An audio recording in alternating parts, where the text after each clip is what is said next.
गर्मी का महीना था, सूरज आग उगल रहा था और पूरा सुंदरवन भीषण गर्मी से तप रहा था। दोपहर के वक्त पेड़ पौधों के पत्ते सूख कर झड़ने लगे थे और पशु पक्षी अपने घोंसलों में दुबके हाँफ रहे थे।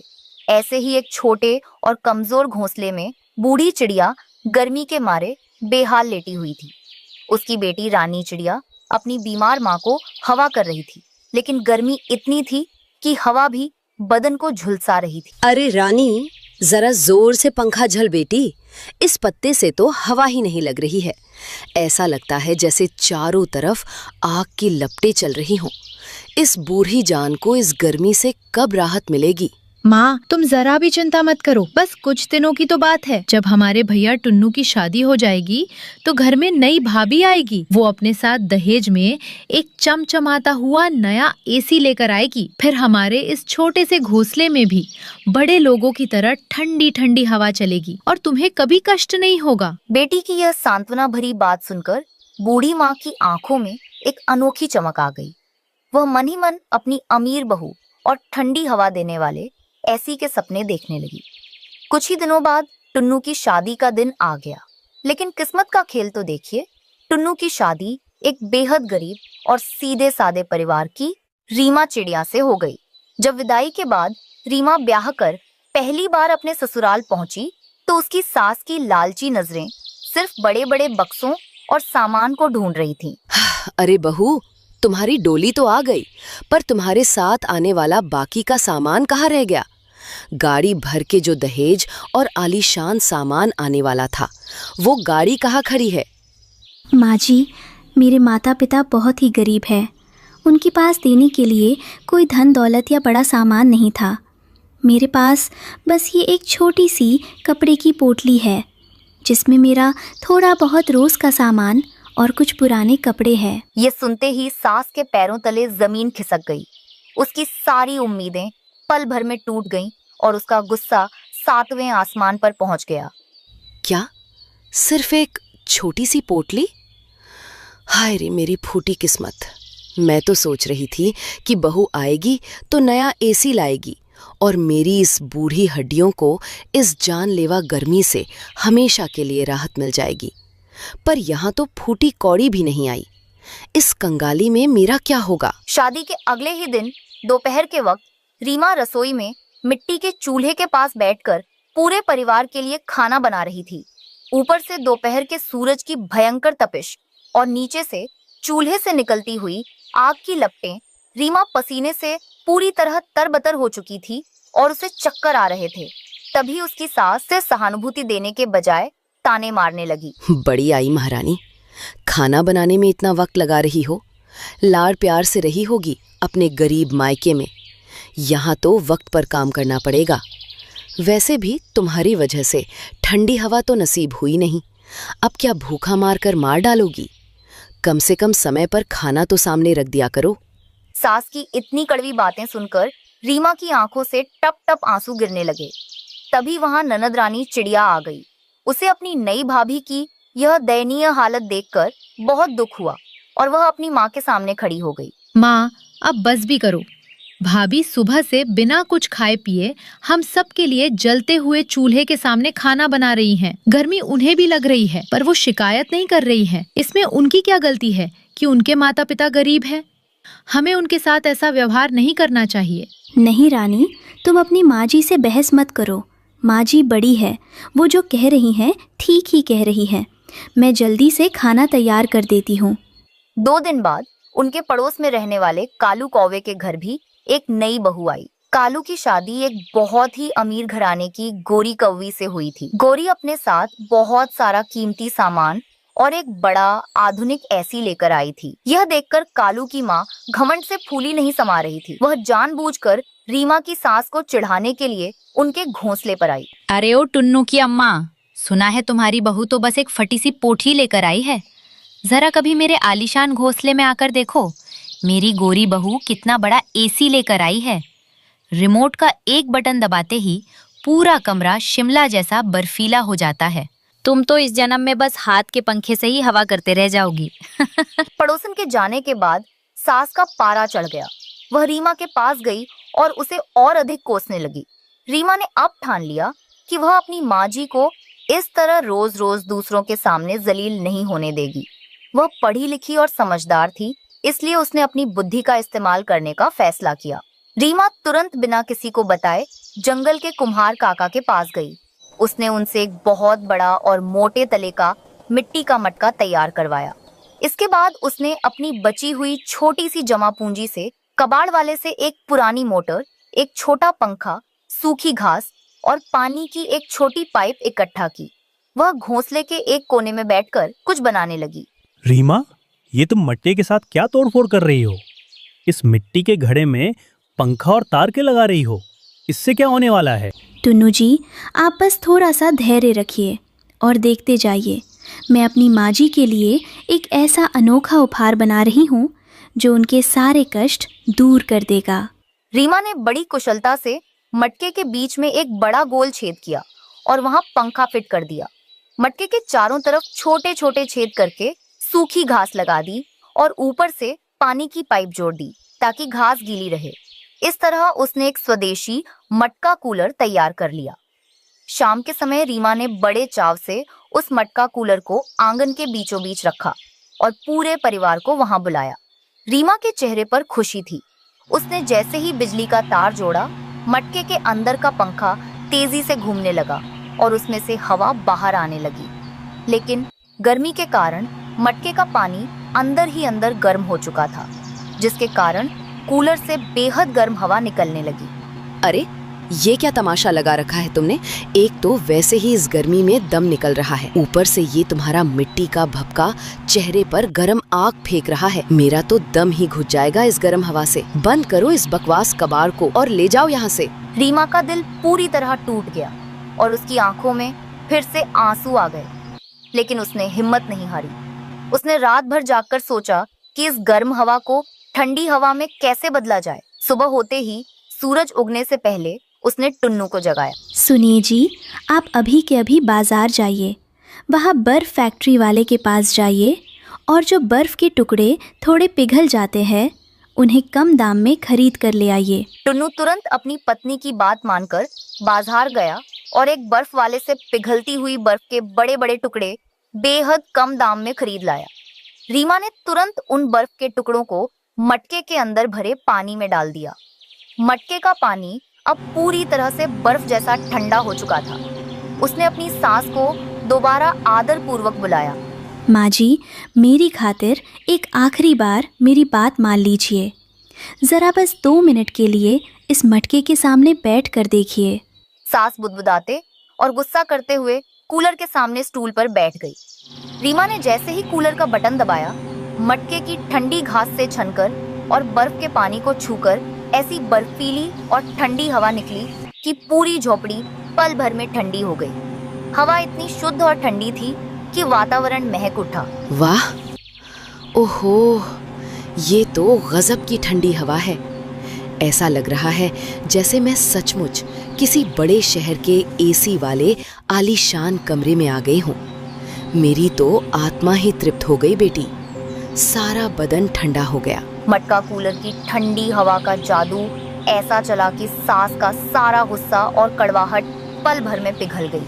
तभी अचानक तेज आंधी आई और पूरे जंगल की बिजली कट गई। बिजली कटते ही पड़ोस के घोंसले से अमीर बहू गौरी के चिल्लाने की आवाजें आने लगी। हाय राम, ये बिजली क्यों चली गई?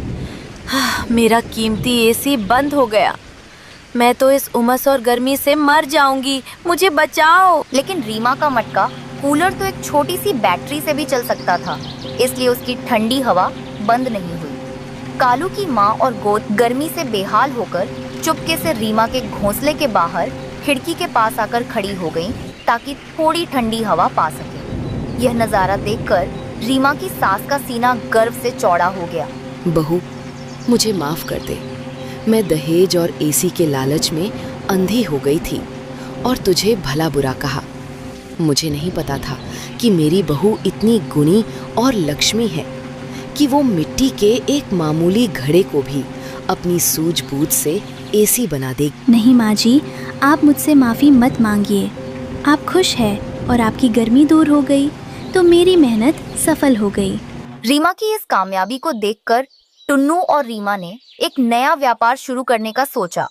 उन्होंने जंगल के अन्य गरीब पक्षियों के लिए, जो ऐसी नहीं खरीद सकते थे, बहुत ही कम दाम में ऐसे मटका कूलर बनाने शुरू कर दिए। देखते ही देखते पूरे जंगल में उनके मटका कूलर मशहूर हो गए। रीमा की बुद्धिमानी और अच्छे स्वभाव के कारण अब पूरा परिवार गर्व, सम्मान और खुशी के साथ एक साथ रहने लगा। आसमान से आग बरस रही थी।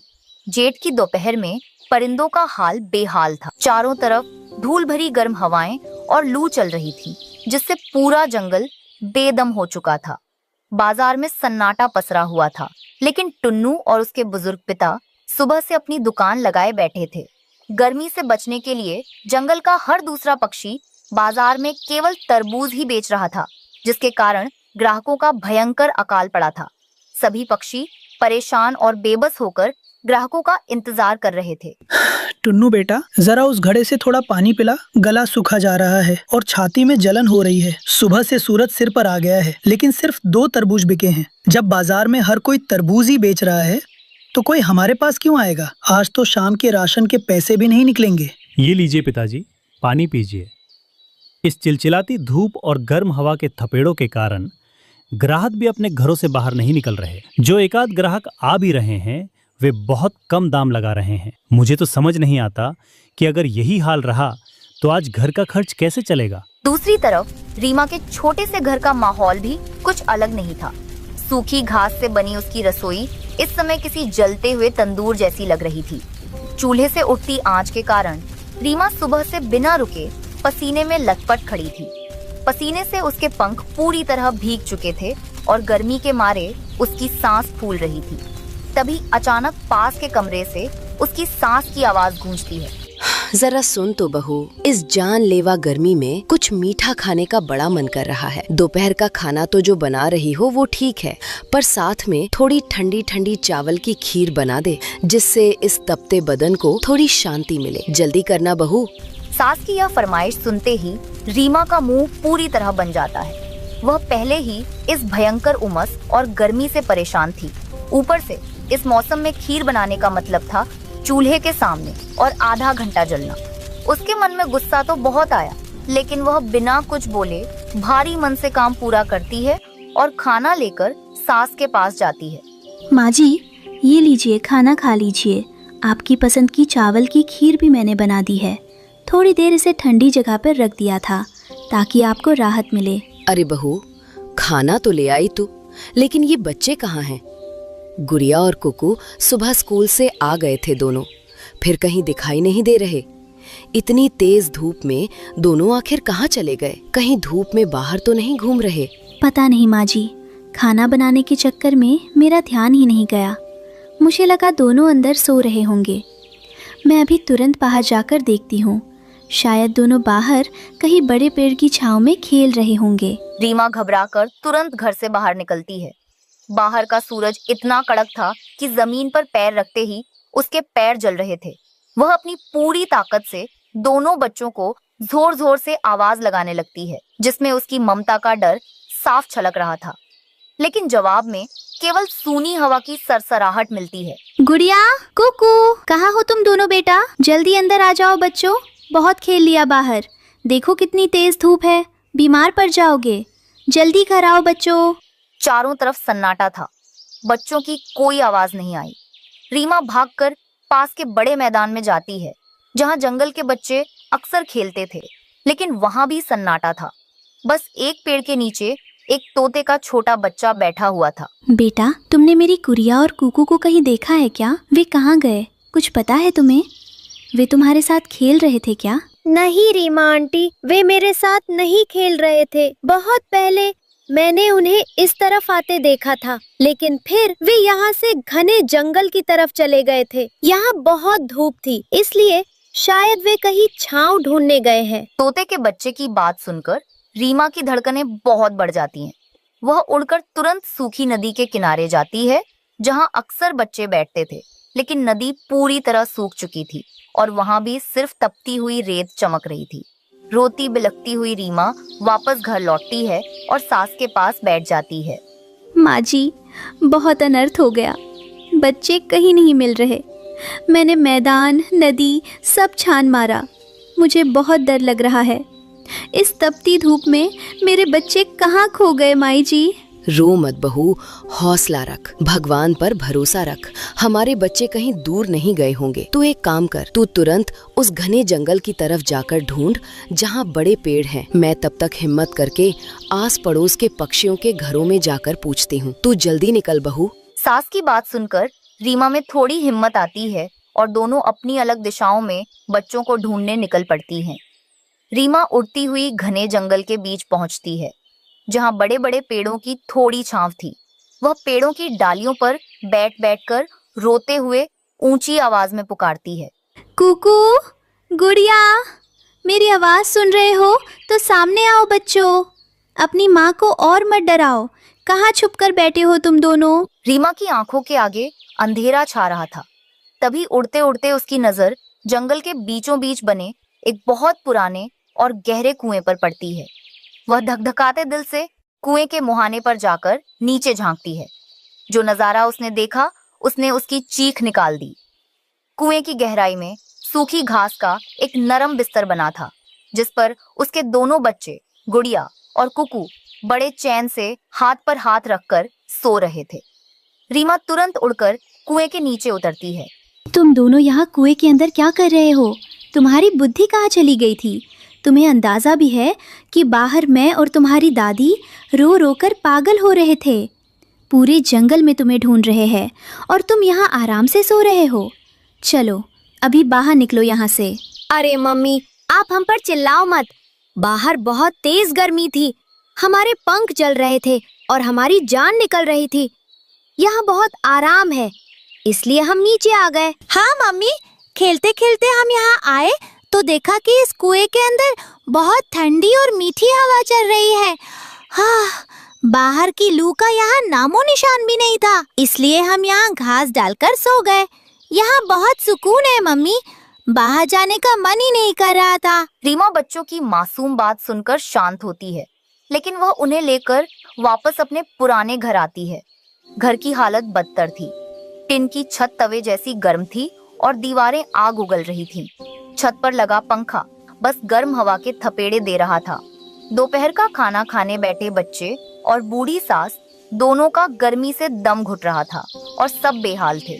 मम्मी, इस घर में तो दम घुट रहा है। खाना खाते समय भी पूरा बदन पसीने से भीग गया है, पंखा भी आग उगल रहा है। हमें वापस उसी कुएं में जाने दो ना मम्मी, वहाँ बहुत ठंडक थी। कम से कम हम वहाँ चैन से सांस तो ले पा रहे थे। हाँ मम्मी प्लीज, हम वहाँ आराम से सो पाएंगे और हमारी गर्मी भी शांत हो जाएगी। हम दादी को भी साथ ले चलते हैं। देखिए दादी की हालत कितनी खराब हो रही है गर्मी से। बहू, बच्चे इतना बोल रहे हैं और सच में यहाँ तो बैठना भी मुहाल है। इस बंद मकान में तो मेरा भी दम घुट रहा है। बच्चों की जिद अपनी जगह सही है, वहाँ कम से कम कुदरती ठंडक तो है। चल बहू, एक बार चलकर देखते हैं। यहाँ बैठेंगे तो बीमार पड़ जाएंगे। ठीक है माँ जी, आप सब कह रहे हैं तो चलते हैं।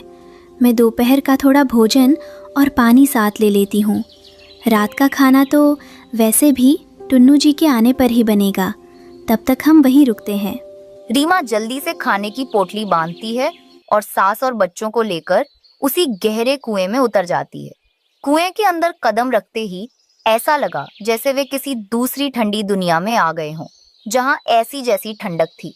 कुएं की पथरीली दीवारें अंदर के वातावरण को बिल्कुल शीतल बनाए हुए थीं। यहाँ तो सच में स्वर्ग जैसी ठंडक है। बाहर की तपती धूप और लू का यहाँ नामो निशान भी नहीं है। ऐसा लग रहा है जैसे मेरी खोई हुई जान वापस आ गई हो और मेरी आत्मा तृप्त हो गई। बच्चे और सास वहाँ ठंडी छांव में बैठकर आराम से भोजन करते हैं और ठंडी हवा के झोंकों के बीच वहीं गहरी नींद में सो जाते हैं।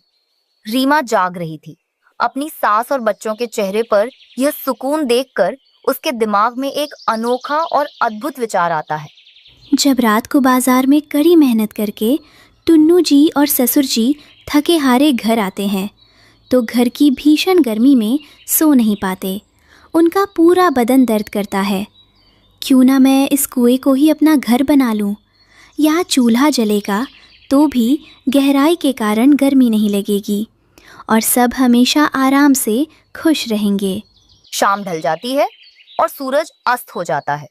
बाजार से टुन्नू और उसके पिता दिन भर की तपन झेलकर थके हारे और खाली हाथ अपने पुराने घर लौटते हैं। घर का दरवाजा खुला और अंदर सब कुछ खाली देखकर वे हैरान होते हैं। तभी रीमा उन्हें कुएं के पास बुलाती है और पूरी बात बताती है। क्या कुएं के अंदर घर बनाने की बात कर रही हो? रीमा, तुम पागल तो नहीं हो गई हो? भला कोई कुएं में रहता है? लोग सुनेंगे तो हमारा मजाक उड़ाएंगे कि चिड़िया का परिवार कुएं का मेंढक बन गया है। मैं इसके लिए बिल्कुल तैयार नहीं हूँ। बेटा टुन्नू, लोगों की बातें सुनना छोड़ दे। इस जानलेवा गर्मी में ऊपर वाले घर में हमारी और बच्चों की जान निकल रही थी। बहू ने जो सूझबूझ दिखाई है उसकी तारीफ कर। तू एक काम कर। टुन्नू बेटा, बहू ठीक कह रही है। जान है तो जहान है। इस जानलेवा गर्मी से बचने के लिए अगर हमें कुएं में भी रहना पड़े तो इसमें कोई बुराई या शर्म की बात नहीं है। समझदारी इसी में है कि हम इस कुदरती ठंडक का लाभ उठाएं। यहाँ बहुत सुकून है। पिता और माँ के समझाने पर टुन्नू का गुस्सा शांत होता है और वह मान जाता है। सब मिलकर रात के अंधेरे में ही अपने पुराने घर का जरूरी सामान, बिस्तर और बर्तन कुएं के अंदर ले आते हैं। रीमा अपनी सूझबूझ से कुएं के कोने में एक छोटी सी सुंदर रसोई बनाती है। मिट्टी का चूल्हा एक तरफ बनाया जाता है ताकि धुआं आसानी से ऊपर निकल सके। अगले दिन दोपहर को जब बाहर आसमान से आग बरस रही थी, रीमा अपनी नई रसोई में खाना बनाती है तो उसे पसीने की एक बूंद भी नहीं आती। कुएं की दीवारों की नमी वातावरण को बिल्कुल ठंडा और सुखद रखती है। चूल्हे की आंच का भी अंदर कोई असर नहीं होता। माँ जी देखिए, मटके का पानी भी बिना बर्फ के बिल्कुल बर्फ जैसा ठंडा हो गया है। अब रसोई में काम करना कोई सजा या मुसीबत नहीं लगता, बल्कि मुझे तो यहाँ खाना बनाने में बहुत आनंद आ रहा है। वाह मम्मी, अब तो हमें घर में भी बहुत मजा आ रहा है। ये हमारा सबसे अच्छा घर है, जहाँ ना तो धूप लगती है और ना ही गर्मी सताती है। हम यहाँ बहुत खुश हैं। रात को जब टुन्नू और उसके पिता बाजार की तपन झेलकर वापस लौटते हैं तो कुएं के ठंडे माहौल में कदम रखते ही उनकी शारीरिक और मानसिक थकान गायब हो जाती है। वे सब मिलकर आराम से ठंडी हवा में भोजन करते हैं और बिना किसी बेचैनी के गहरी नींद सोते हैं। इस तरह सूझबूझ और एकता की वजह से टुन्नू चिड़ा और रीमा चिड़िया का पूरा परिवार उस कुएं वाले अनोखे घर में गर्मी के दिनों को बेहद आराम, सुख और चैन से